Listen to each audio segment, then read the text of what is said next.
Let's talk about education system in our countries. And I'm going to share this at an angle whereby go through the system, nimefunza, and I've also been privileged to see other countries how the system work. On this episode, I'm going to tell you why rich people ama wase wenye wako na exposure, they'll take their children to these international schools because they know these life skills offered there, they're not offered by the normal system of our countries of education.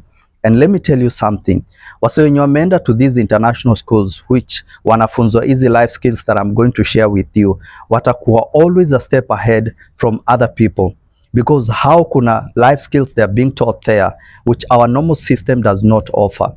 And through this episode, I pray as a guardian, as a student, as a parent, you are going to incorporate these things, add value to your children, and they are going to be productive. They are going to add value to the economy, and they are not going to be slaves, but they are going to be independent kind of people into our society and into our economy and add value. So stick till the end of the video and God bless you. So the first thing that we are going to break down on these life skills, it's financial literacy. Yes, our system does not tell us how we are supposed to learn about investment, understanding taxes, understanding how we are supposed to break the budget. You know, that's why unapata wase wanafunzwa Pythagoras theorems, you know, they are not told how they are supposed to interrelate with money, the psychology of money, you know. And let me tell you something, that's why unapata msee wa university anapewa hiyo help imsaidia learn, but because aja interact with a lot of money ama kuena the psychology know-how of money, anamesi hiyo pesa, anaenda kununua pizza, you know. So these are things that we are supposed to be teaching them. By the time huo msee anakam kuhustle huko to the society, anajua how to invest wisely, unaona. Na ndio unapata wase wengi wamekuwa wakifanya wrong investments. Unapata msee anaingia kwa these scams, investments zina mess around na finances yake, so unapata msee hakuna kitu akonayo solid investments ama any asset akonayo, una get. So these are things we are supposed to be teaching them. Na unapata ngawase wa matajiri, they will be taught as early as possible how to interact with money, how to invest, wanafunzwa biashara and everything. So msee akikuja already akona know how, hata without money huo msee anaweza invest, anaweza kuja na business idea, a sell out that business idea na apate pesa because he know how to translate ideas into money. So the other one, it's time management and productivity. Yes, our system inatufunza kazi yetu ni vitabu all around. Atufunzwe how we are supposed to prioritize on other things. We burn out a lot of much energy concentrating on those books, yet unapata kuna msee akona talent anaweza invest na get money ama akwe successful. So when we learn how to best manage time, and that's why unapata wase watakuwa wanachelewa hata msee ametoka shule na go through the system because akufunzwa how you are supposed to prioritize on your time, break down hesabu na nini na nini na nini. Be productive. Be productive means you are concentrating on things that are going to add value, and that's why you see a lot of so many young guys, you know, they are all over the social media wasting their time there, and it's not something that is adding value at all cost. You know, you are concentrating all your energy and attention on things that don't add value into your life. By the time you are hitting 40, 50 years, that's when you're like, oh, sikufanya hii, sikufanya hii, sikufanya hii, sikufanya hii. So unapata wase wana go through stress na nini na nini na nini. They are not productive at all at the age whereby they are supposed to add value and be productive. Number 4, it's about critical thinking and decision making. Sijui kama umekutana na msee anakuuliza like, okay, now what should we do here? You know, huyu ni msee hataki kufikiria. And let me tell you something, funny thing about fate and life, imekuja kureplacewa na artificial intelligence. People don't want to think right now. Msee ataweka data hapo, imanipulate venye ita figure out how things should be. Unapata hatuna ile human critical thinking, you know, na ndio unapata people are just making the wrong decisions, you know. People are not asking the right questions. There's a lot of misinformation. Utaenda because you don't want to think, utaenda uingia kwa social media yenye probably kona misinformation, you read, you navigate fake news and around because you don't want to sit down, navigate. You don't want to sit down and analyze data before you come to any conclusion and think you make the right decision. Unaona? So people have been making the wrong decision. Unaingia unaangalia 10 business ideas because of a blogger mwenye anapush niche yake and probably in a YouTube channel anakuambia these are the best business idea that you can do and be successful.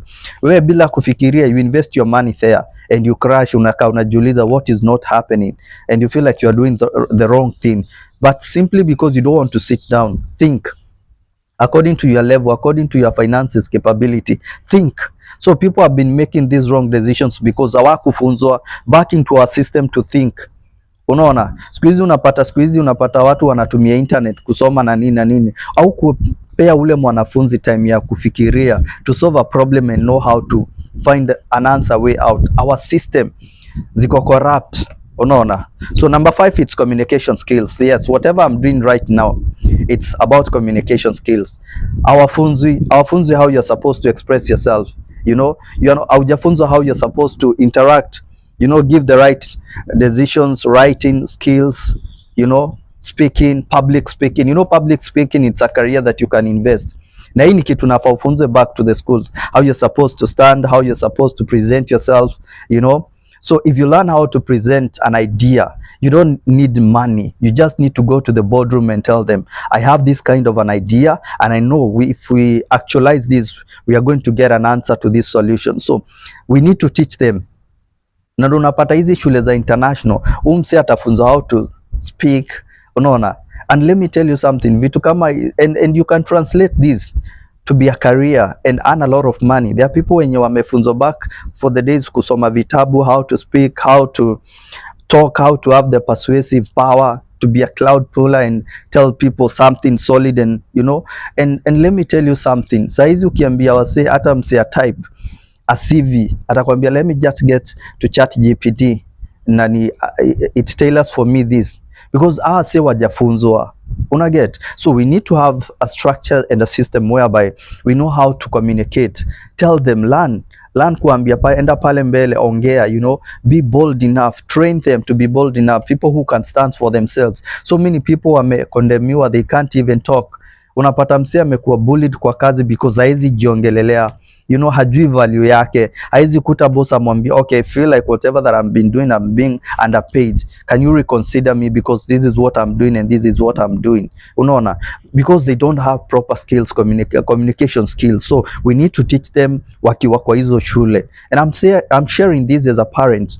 Uko hapa na uko na mtoto wako and you feel like you need to instill this, hata unamfunza hata nyumbani, you know, wakifunga, have those sessions, unamfunza, unamwekea hata public speaker mmoja mwenye unajua, a good orator, probably unamwekea hapo ana learn, unamwambia these are the features you're supposed to portray, because this might sounds to be minute but it can translate to something big. Unaona, so the other one, it's mental health awareness. Yes, saizi kuna wase wengi counselors wameingia kwa hii field because they know hii field iko na a lot of victims wengi sana. You know, people don't know how to manage stress. Yeah, they don't know how to manage stress. Hawafunzwi hizi mambo back to the school. And let me tell you something, you need to teach them as little as they are, so that by the time they are building muscles and growing, they will also grow these virtues. Watakuwa nakwambia like, okay, I had this kind of a scenario that I was battling, but I was able to conquer because I was told this is the best way out to handle stress, you know, setting boundaries, you know.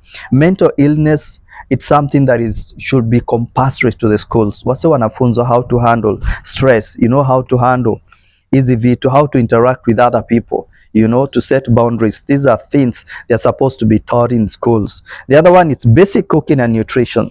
Yes, so many people right now, they are suffering or they are battling with obesity, you know. It's because hawakufunzwa how to cook, you know, wanna rely on junky foods around, you know, the noodle fast foods. You need to teach them how to cook, and these things they just translate to even careers, because umse mwenye anajua kupika atakuwa chef by profession, you know, ni field ataifanya cause it's from the heart, anaijua na ameifanya for the longest. You need to teach them, wacha kuwafanyia kila kitu, you know. Nutrition, just tell them how they are supposed to break down their diet, how they are supposed to do things right, exercise and everything. So when you fail to do this, una bring up the zombies nations, people who just take things zenye they are not adding value to their bodies, wana increase on, they are struggling on weights and all sort of things. When you teach them as little as they are wakiwa watoto and everything, watakuja kuwa wanaelewa, this is the best way I'm supposed to take care of my body.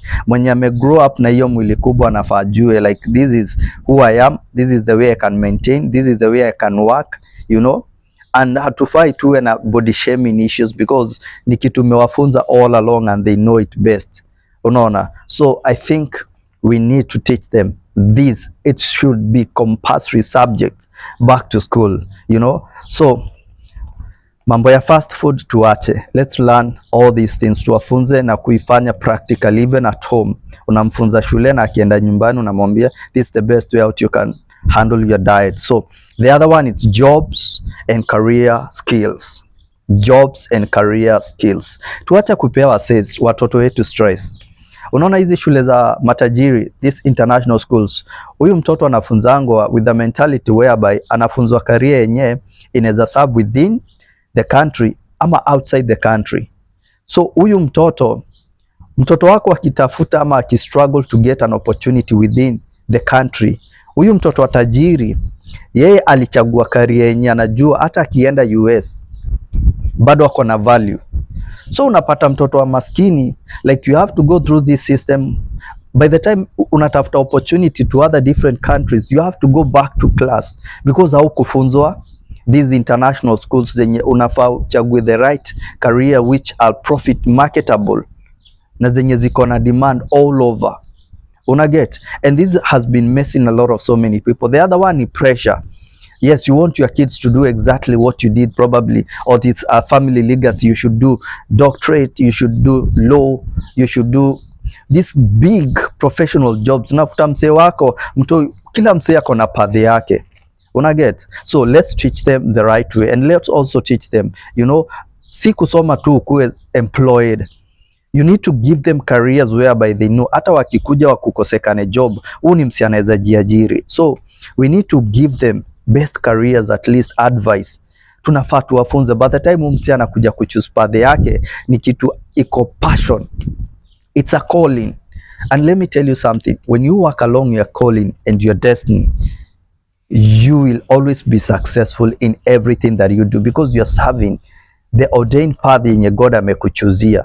But when you have these kinds of hiccups, you want unafanya engineering, so many people right now unakuta msee akona degree kama 5. Why? You want to be master of everything, but you don't want to concentrate in one thing that you'll be perfect.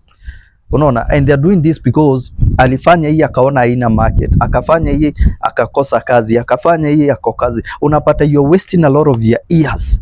Unapata msee anamaliza maybe kusoma akiwa na 30 to 40 years. Huyo msee ana family, ana anything. Who knows about tomorrow?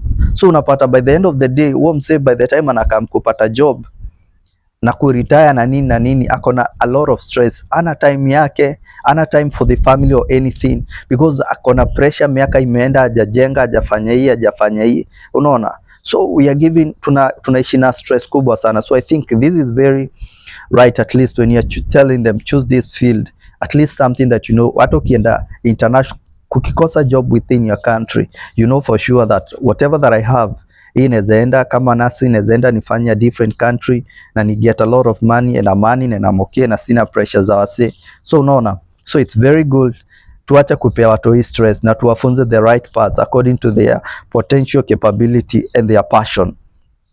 The other one is relationships and boundaries.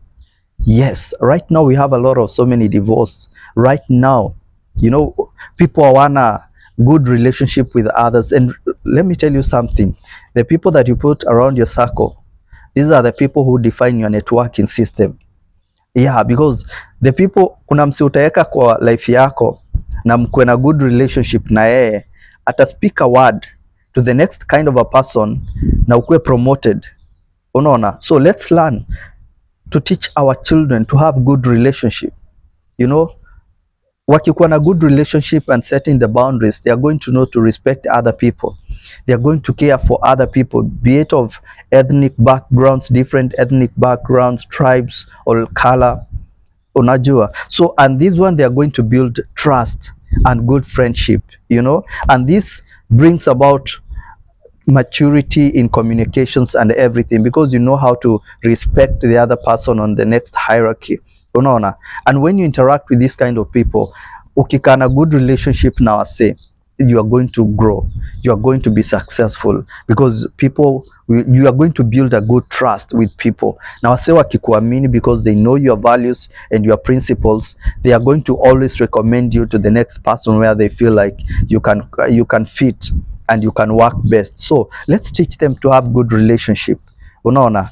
Yeah, the other one, as I wind up, you know, how to learn independently.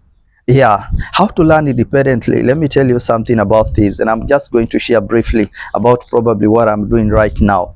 You know, sometimes we are being hindered to be successful or make it in life because we have not grown up to be successful. And sometimes when you do things independently, they are going to help you to be, you know, to have that drive and passion without having someone to limit you. Unaona, like this video I'm recording, let me just give you a brief example.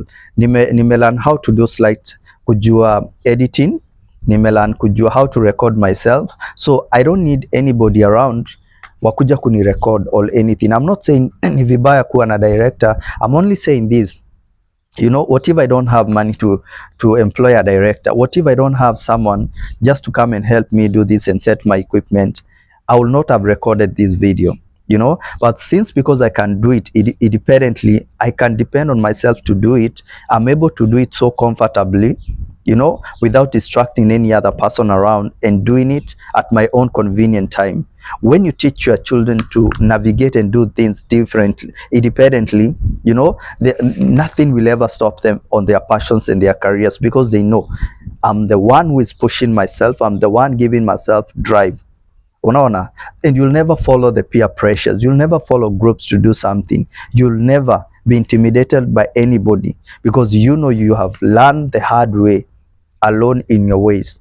Unaona? So let's teach them to be independent, you know. Na umse hata kuja kuwa mahali anaiba, hata kuja kuwa mahali anataka ku corrupt or anything, because I'm learned to find his own paths. Unaona? So let's teach them the best way out. And these careers that I'm sharing with you today, I know there are things zenye ukiequip mtoto wako as a parent, shule system ikiziweka into place and ziwekwe kama core subjects that our children are going to learn, by the time wanakuja kuhustle, wanaingia into the field, ni wase wako stable mentally, ni wase wako stable, wamelearn all the skills and everything, and they are going to do so well, and they are going to be successful. So these are the 10, you know, life skills. Let me just highlight them quickly so that at least now we can learn them. Yes, let me just, the first one I started by saying it was financial literacy, emotional intelligence and self-awareness. Number 2. Number 3, it's time management and productivity. Number 4, it's critical thinking and decision making. Number 5, it's communication skills. Number 6, it's mental health awareness. Number 7, it's basic cooking and nutrition. And number 8, it's jobs and career skills. Number 9, it's relationships and boundaries. And number 10, how to learn independently. So I'm going to wind up to that juncture. So God bless you so much. Please don't forget to subscribe, hit on that notification bell if you love this episode and you'd love to share with a friend, so that they can also learn these great things and life skills that we need to add into our education system. And this should go even to our government, so that they can incorporate these, our parents, our teachers back in schools, so that they can incorporate these life skills that we should learn in our education systems. And God bless you, and see you on the next episode.